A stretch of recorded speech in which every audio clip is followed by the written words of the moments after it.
जय श्री कृष्णा। कैसे हैं आप लोग। आशा करता हूं कि आप सभी लोग अपने घर खुश होंगे, हैप्पी होंगे। आज हम आप लोगों के लिए ये फिर से एक महत्वपूर्ण जानकारी ये लेके आए हैं कि जब कोई अपना ही आपके ऊपर तंत्र क्रिया करता है तो उसके साथ क्या क्या होता है, या कोई बाहर का बंदा भी आप पे तंत्र क्रिया करता है तो उसके साथ क्या क्या होता है। अगर आप मेरे YouTube चैनल पर पहली बार आए तो जल्दी से ही रेड कलर का जो बटन है उसे सब्सक्राइब कीजिएगा और साथ में एक बेल आइकन है उसे भी क्लिक कीजिएगा कि जब भी मैं कोई वीडियो डालूं तो आप लोगों से मिस ना हो, वो आप तक पहुंच सके। क्योंकि मैं जो भी वीडियो लेके आता हूं बहुत इंपॉर्टेंट लेके आता हूं, बहुत खास टॉपिक पे लेके आता हूं। जो लोग चाहते हैं उसके जवाब मैं उसी पे ही वीडियो लेके आता हूं। तो आज हम आपको बताने वाले हैं कि तंत्र क्रिया कौन करता है, कैसा करता है, उसको कैसे पहचाने और कैसे बचे। ठीक है, तो तंत्र क्रिया ये वो क्रिया होती है कि कोई भी आपको ना आज के टाइम पर सामने से मारने की कोशिश नहीं करेगा। उन्हें पता है कि सामने से मारेंगे तो बस लंबा जाएंगे। तो बहुत से लोग क्या करते हैं, मैं ये नहीं कह रहा, अच्छे अच्छे घर के लोग भी करते हैं काम। वो क्या करते हैं, किसी मौलवी भगत या कोई तांत्रिक या कोई जो बुरे भगत होते हैं या जो बुरे तांत्रिक होते हैं उनसे वो मिल जाते हैं और जाकर उनसे वो अपना ये काम करवाते हैं, फिर ये मरवा देते हैं। और यकीन मानना, ये करने वाला कोई और नहीं होता, ये वही करवाता है जो आपके बारे में बहुत कुछ जानता है। और कौन जानता है सबसे ज़्यादा जानता है आपके घर के अंदर जो आपके रिश्तेदार होते हैं। 99% तो रिश्तेदार होते ही हैं इस चीज़ों के अंदर। क्योंकि पड़ोस वालों को तो आपको पता ही नहीं है कि पड़ोस वालों को कि आपका गोत्र क्या है, आपके माँ का नाम क्या है, माँ के माँ का नाम क्या है, बाप का बाप का नाम क्या है ना। तो ये कौन कराता है, जो रिश्तेदार होते हैं। और अब इसी वीडियो को देखना पढ़ने के बाद लोग कमेंट करेंगे कि ये क्या बोल रहा हूँ मैं। ये सच बात है कि जो केस होते हैं मैं वही बताता हूँ कि आपके ऊपर जो क्रिया करने वाले होते हैं वो अपने ही होते हैं। कैसे होती है क्रिया, सबसे आसान तरीका बता रहा हूँ कम समय में कि क्रिया करते कैसे हैं। देखो, जब आप तरक्की कर रहे होते हो ना, जब बाबा की कृपा, माता की कृपा आप पे होती है, जिसे भी आप मानते हो, जिस इष्ट को आप मानते हो, उसकी जब कृपा आपके ऊपर होती है तो कहते हैं ना कि ऊपर वाला जब आप पे मेहरबान होता है तो हर चीज आपके पास आपके कदमों में होती है। तो कहीं ना कहीं आप जब तरक्की कर रहे होते हो तो कहीं ना कहीं आपके रिश्तेदार ही आपसे जलते हैं कि यार इसके पास ही सब कुछ है, मेरे पास क्यों नहीं है, मैंने ऐसे क्या कर दिया। तो वो क्या करेगा कि कुछ ना कुछ चीजें ऐसे करना शुरू कर देगा जिससे आप बर्बाद हो जाओ। क्योंकि उसका मकसद यही है कि आपको बर्बाद करना, आपका नाम और निशान मिटाना। तो वो इसी तरीके जाके किसी भी तांत्रिक या किसी भी मौलवी भगत से जाके वो मिल लेते हैं और उनको मोटी रकम दी जाती है, अच्छा पैसा दिया जाता है। और वो भगत भी इतने गलत होते हैं, वो तांत्रिक भी इतने गलत होते हैं कि वो कर देते हैं। वो ये नहीं पूछते कि जिसका आप गलत करवा रहे हो उसकी गलती क्या है, बस उन्हें पैसों से मतलब होता है और वो आपका गलत कर देते हैं। और मैं यकीन मानो, मैं बता रहा हूँ, दोनों ही बर्बाद होते हैं इसके अंदर।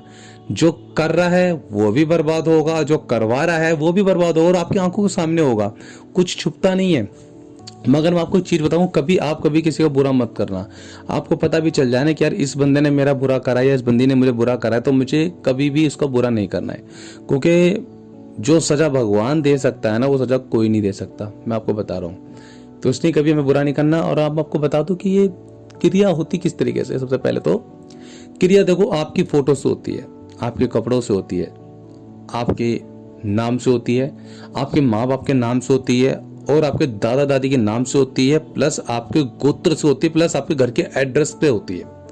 ये सब चीजें किसी को नहीं पता होता। ये सब चीजें किससे पता होता है, जो घर का बंदा होता है, कि इसकी कुल देवी ये है, कुल देवता ये है, इसके पितर ये हैं, इतने पितर जिंदा थे, इतने पितर ही मरे थे। जो भी इन चीजों को पता होता है वो सबसे पहले आपके पितरों को बंधन करते हैं। दूसरा, आपके कुल देवी देवताओं का बंधन कराते हैं। उसके बाद आपके घर में महाभारत शुरू हो जाती है।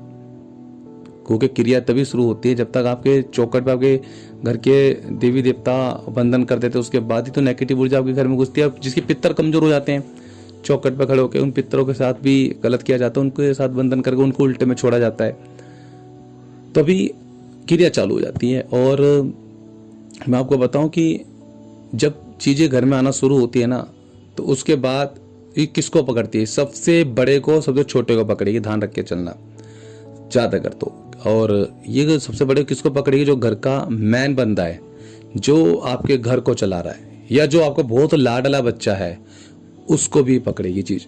ये उसके नाम से क्रिया करी जाती है। उसके कपड़े उठा लेंगे, उसके बाल उठा लेंगे, उसकी फ़ोटो उठा लेंगे, फ़ोटो से करेंगे। उसके बाद उनके बाद जो मैंने आपको बताया कि दादा दादी के नाम से, फिर गोत्र से, पूरा एड्रेस से, इस तरीके से क्रिया करवाते हैं। फिर आप समझ ही नहीं पाते कि हो क्या रहा है हमारे साथ। पहले तो आप डॉक्टरों के चक्कर काटते हो, कम से कम कई साल तो आपने डॉक्टरों को लगा दी। कभी पेट में दर्द, कभी सीने में दर्द, कभी कमर में दर्द, कभी आंखों में दर्द, कभी सर में दर्द, कभी कहीं, कभी कुछ, कभी कुछ, कभी कुछ। आप समझ ही नहीं पाओगे हो क्या रहा है हमारे साथ। कई साल तो आप डॉक्टरों में निकाल देते हो, 4-5 साल, 3 साल डॉक्टर में। फिर कोई भला सियाना बंदा मिलता, वो बताता है यार वो तू चेक करवा ले, ऐसा तो नहीं किसी ने कुछ करवा दिया हो। फिर आप ढूंढते हो किसी भगत को, फिर वो भगत के पास जाते हो। वो भगत अगर ढंग का हुआ तो सारी चीज़ें बता दे, वरना भगत कुछ लोग तो ऐसे बन के बैठे हुए जिन्हें नॉलेज ही नहीं है, ज्ञान ही नहीं है, बस वो बन के बैठ गए हैं और लोगों का इलाज कर रहे हैं और उनसे वो पैसा खा रहे हैं, है ना। तो हर कोई भगत भी नहीं बन सकता भाई, मैं पहले बता दूं आपको। तो फिर क्या होता है, आपको कोई अच्छा मार्गदर्शन जो कराता है ना, वो आपको भगवान ही कराता है। आपको कभी आप ये मत सोचना किसी दरबार से आप जुड़ रहे हो, आप अपनी मर्जी से जुड़ रहे हो। आप अपनी मर्जी से कभी भी किसी दरबार से नहीं जुड़ते हो। वो जोड़ने वाला जो ऊपर बैठा है ना, वही होता है सब कुछ करने वाला। को जब कोई एक रास्ता बंद करता है तो भगवान हमारा दूसरा रास्ता खोल देता है। और ये क्रिया होती किस तरीके से, मैं आपको पहले बता दूं। क्रिया आपके घर के अंदर अगर कोई दारू भी पीता है ना, तो उससे भी क्रिया हो जाती है। क्या करते हैं, वो दारू को वार कर या दारू के अंदर भभूति डालकर वो रिश्तेदार पिला देंगे, आपको पता नहीं चलेगा। उसके बाद आपके घर में हो सकता है कि चौखटों पे कीले ठोक दियो, कीलन कहते हैं जिसे, तंत्र क्रिया करके कील ठोक देते, जिससे आपके घर में आपकी देवी देवता घर में नहीं जा सकता। चेक करो कहीं ऐसा तो नहीं घर के बाहर कहीं कीले ठुकी हो। ठीक है, कभी कभी आपने देखा होगा आपकी छत के ऊपर राई पड़ी होती है, घर के अंदर खून की छींटें होती हैं, कभी घर के अंदर अंडा दिखता टूटा हुआ, घर के बाहर नींबू मिर्ची काट के फेंक रखे होते हैं। ये सब क्रिया होती हैं। और ज़्यादातर लोग लौंग पतासे से कर देते हैं, जायफल से कर देते हैं, और बकरी की मीट की कलेजी से कर देते हैं। बहुत गंदी गंदी क्रिया होती हैं, वो कर देते हैं। मगर भगवान ना आपको सपने के माध्यम से सब कुछ दिखाता है। जैसे कि आप सो रहे होगे तो आपको पता चलेगा कोई आपको पकड़ने की कोशिश कर रहा है, आप भाग रहे हो बच के। आपको पता लग रहा है कि कोई आपके साथ साथ चल रहा है। आपको पता लग रहा है कि आपको गंदा मीट दिख रहा है सपने में, जो आपको कहते हैं ना, जैसे कि गंदा जानवर होता है, सूअर वगैरह आपको दिखना शुरू हो जाएंगे सपने के अंदर, तो समझ जाओ कि आप पे शमशानी क्रिया कर दी गई है। ये उनके तरीके बता रहा हूँ आपको मैं। और हो सकता है कि कुछ लोगों को बच्चे भी दिखते होंगे छोटे छोटे घर में खेलते हुए। आप सोचते हो यार बड़ा प्यारा बच्चा है, आप सावधान हो जाओ, ये बच्चा मत समझो। ये मशान की क्रिया होती है, जो मैं आज इतना बड़ा सच बता रहा हूँ। इसे सुनने की अभी तक किसी यूट्यूब चैनल पे आपको किसी ने नहीं बताया होगा कि बहुत से लोग बड़े खुश होते हैं कि बच्चा दिख रहा है, बहुत प्यारा बच्चा है यार, गोदी में ले लूँ। नंगा बच्चा घूम रहा है या पैंट पहन के घूम रहा है, छोटा बच्चा गोदी में ले लूँ। बिल्कुल छोटा था, 1 साल का, 6 महीने का, जो कि गोडों से चल गई, घिस घिस के चल रहा है। आप बच्चा मत समझो उसे जनाब, वो गंदी चीज है, वो मशान की क्रिया है, जो कि सिद्ध करके उन्हें आपके घर भेज दिया जाता है, आपका घर का बेड़ा गर्क करने की नहीं है। अगर ये क्रिया किसी ढंग के तांत्रिक जो कर देते हैं ना, तो कम से कम 3 महीने के अंदर बंदा खत्म हो जाता है। आपस में लड़ते लड़ते खत्म हो जाएगा। हस्बैंड वाइफ की नहीं बनेगी, बहन भाई की नहीं बनेगी, हस्बैंड और माँ बाप की नहीं बनेगी। घर में लड़ाई झगड़े इतने होने लगेंगे। कोई भी पैसा आप कमाओ, पैसा नहीं रुकेगा आपका। जितना पैसा कमाओगे पैसा बंद हो जाएगा एकदम से। आप सोचोगे आज मैंने 1000 कमाया, तो अब शाम तक घर पर आओगे तो आपकी जेब में 10 रुपए भी नहीं होंगे। क्यों? खर्चे इतने दिखा देगा वो ऑटोमेटिकली। बहुत सारी चीजें इस तरीके से की जाती हैं अपने साथ। इसलिए मैं कहता हूं कि सावधान रहो, इन लोगों से बच के रहो। अपने किसी को बताने की जरूरत ही नहीं है कि आप कितना कमा रहे हो, कितना खा रहे हो। किसी को दिखावा करने की कोई जरूरत नहीं है। इन चीजों से अवॉइड करो, अपने आप को बचा के रखो। और हो सके तो किसी अच्छे दरबार से जुड़ के रहो, किसी मंदिर से जुड़ के रहो, किसी चौकी से जुड़ के रहो, किसी धाम से जुड़ के रहो, क्योंकि वहीं से आपका बचाव हो सकता है। और मैं आपको एक चीज बता दूं, कई जगह तो ऐसा होता है कि जैसे लोग अब ठीक हो गए, ठीक है, आपने देखा किसी के पास गए, उन्होंने उसके उपाय बताया, आपने कराया, छोड़ फिर आप जाना ही बंद कर देते हो उस जगह पे। कभी भी ऐसी गलती नहीं करनी चाहिए, क्योंकि जिसने क्रिया पे आज करी है, आज तो उस भगत ने हटा दी, 5 साल बाद गारंटी कौन लेता है कि दोबारा नहीं करेगा वो? भाई से वो करेगा, वो जरूर करेगा, और इस बार वो डबके बढ़िया करेगा और ताकतवर करेगा। इसलिए हमें कभी भी जिस दरबार से हम जुड़े हो ना, उस दरबार को हमें कभी छोड़ना ही नहीं है। ठीक है, पहचानो कि कौन है जो आप पे क्रिया कर रहा है, और क्रिया कर दे तो बचने का तरीका आपको गुरु, आपको एक साधक बता सकता है कि कैसा बचा जा सकता है। सब चीज़ का इलाज होता है, और सही टाइम पे किया जाए तो इंसान बच सकता है। मेरे आंखों देखी सामने कई बंदे मरे हैं इसी तरीके से, जिन्होंने ढील छोड़ दी। क्या करते हैं वो, डॉक्टर के चक्कर काट रहे होते हैं कि डॉक्टर ये, डॉक्टर ये, डॉक्टर ये, डॉक्टर ये, और जब तक प्रेत अंदर रहता है शरीर के अंदर, वो सारे ऑर्गन्स को खत्म कर देता है।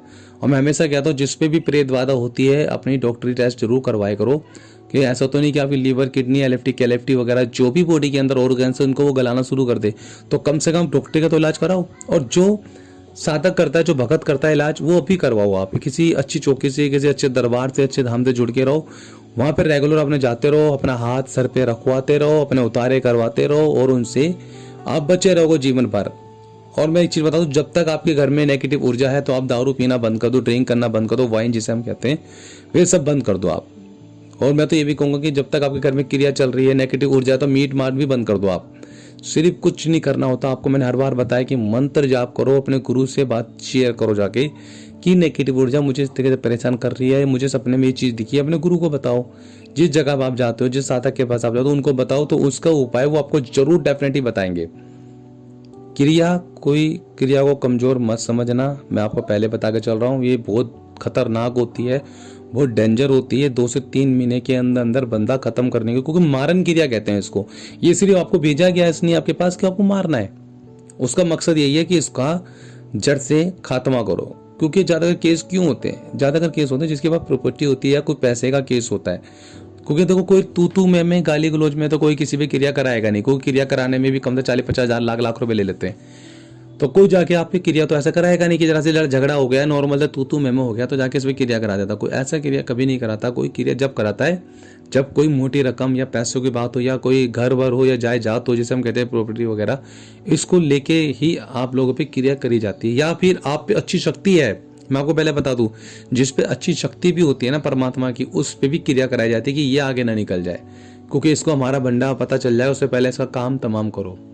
तो इसी तरीके से लोग क्रिया करते हैं। इन लोगों से सावधान रहो। और सबसे ज्यादा क्रिया कब होती है, आज मैं आपको बता रहा हूँ, इसलिए कि आपको पता होना चाहिए, होली और दिवाली। होली दिवाली पे जितना हो सके सावधान रहो। किसी का कुछ नहीं खाना, किसी से कुछ नहीं लेना, जिसका इलाज चल रहा हो सावधान रहे, क्योंकि होली दिवाली पे बहुत ज़्यादा क्रिया होती है। और क्रिया ऐसी होती है कि बंदा बैठे बैठे मुंह से खून निकलना शुरू हो जाता है, पता भी नहीं चलता। बंदा बात कर रहा होता है, एकदम से अचानक मुंह से खून निकला, एकदम से अटैक आया, बंदा खत्म। लोगों लगे, डॉक्टर ने चेक करा, डॉक्टर ने बताया डॉक्टरी पर कि वो डॉक्टरी नहीं था, अभी तो बंदा ठीक था, ये कैसे खत्म हुआ। वो प्रेत कर देते हैं। इसलिए कहते हैं कि आप जितना हो सके अच्छे से अच्छा इलाज कराओ, अपना ध्यान रखो, और किसी के घर आना जाना बंद करो। जिस पे आपको शक है उससे सावधान रहो। मैं किसी को ये नहीं कह रहा कि परिवार ही करता है, आस पड़ोस के भी करते हैं, मगर 99% मैंने बताया परिवार का हाथ होता है। ठीक है, तो इन चीज़ों से बच के रहें आप लोग। और वीडियो काफ़ी लंबी हो गई है, पर जो भी मैं चीज़ें बताता हूँ डीपली बताता हूँ, आपके अच्छे की नहीं बताता हूँ, कम समय आपका लेके। तो उसको शेयर करो उस वीडियो को ज़्यादा लोगों से, और जिसका इलाज चला वो इलाज बराबर कराते रहे, और अपना ध्यान रखें। जय श्री कृष्णा। मिलते हैं फिर किसी नेक्स्ट टॉपिक पे, और कमेंट जरूर करे करो। आपके कमेंट की मुझे बहुत जरूरत होती है प्लीज़, और किस टॉपिक पे मैं वीडियो बनाऊँ वो भी बताया करो, फिर जिसका टॉपिक अच्छा लगेगा मैं वीडियो बनाऊंगा। ठीक है, मिलते हैं किसी नेक्स्ट वीडियो पे। जय श्री कृष्णा। हर हर महादेव।